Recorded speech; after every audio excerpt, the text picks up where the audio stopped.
Hello, this is Eric Doss, the creator of the Healthy Organizations Model, and I want to take a few minutes to talk to you about one of the most vexing problems that business owners and managers face, and that is how to retain good talent. If you've ever been in the position of hiring, onboarding, training, or recruiting talent into your organization, then you understand the massive amounts of time that it takes and also the significant expense. So anything that we can do to reduce turnover, to lower employee attrition rates, is going to show a significant return on investment. And that's for time, for money, for systems.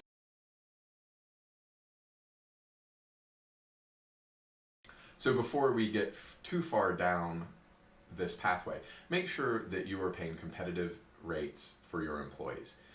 If you are a couple percent above or a couple percent below what the market is, that's fine.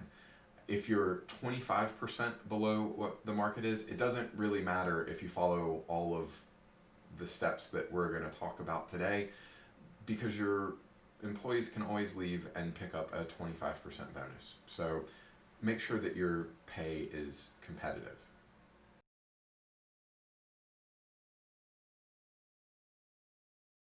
The first thing I want to talk about is taking care of your employees as whole people, not just as your employees.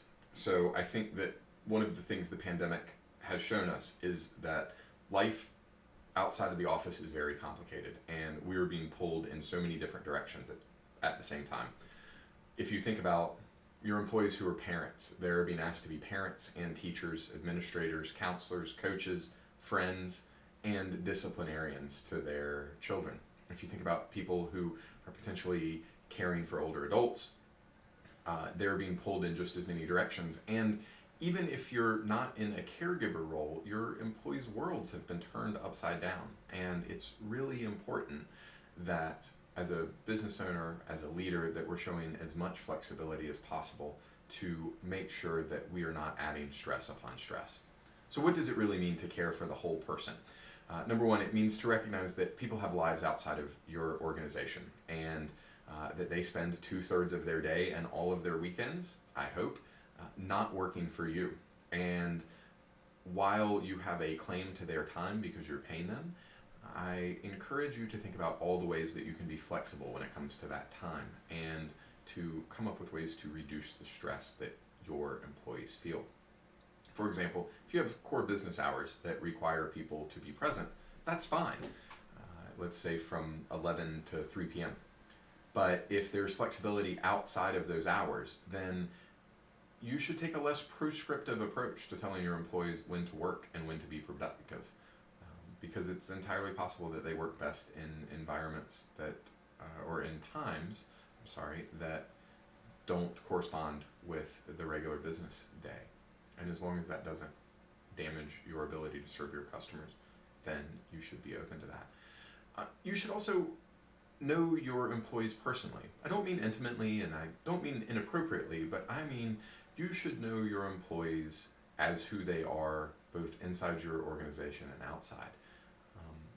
Having some sort of understanding of the person behind the role means that you'll be more empathetic and open to discussions about how your employees are able to be successful inside your organization.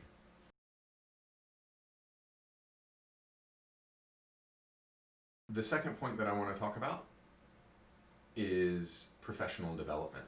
And I know a lot of businesses spend great deals of money on professional development, and I know a lot of businesses that believe professional development is something that their employees should be showing initiative about.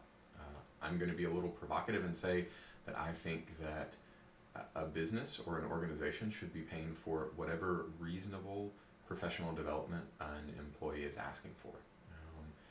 Asking for the opportunity to do professional development means that your employee wants to grow in their role, and they want to either grow the breadth or the depth of their knowledge. And as long as that's tied back to the work that they do at your organization, then it's money well spent.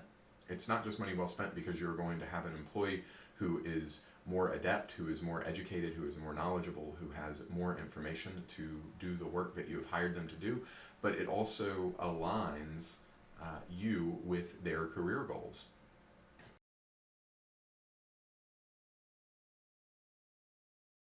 The last thing I want to talk about today is feedback and recognition.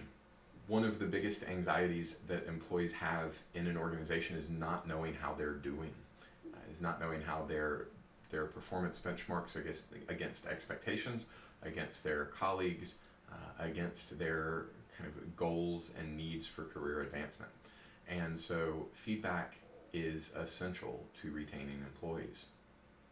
If you are not giving your employees feedback in a timely and relevant manner, then they are existing in a world where they just don't know how they're doing, and they're unsure about if they're contributing to the success of the business.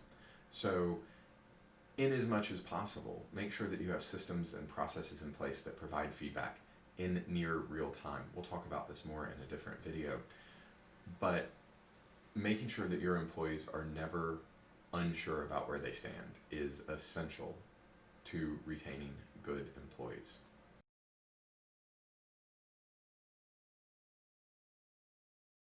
The last thing we should talk about is recognition.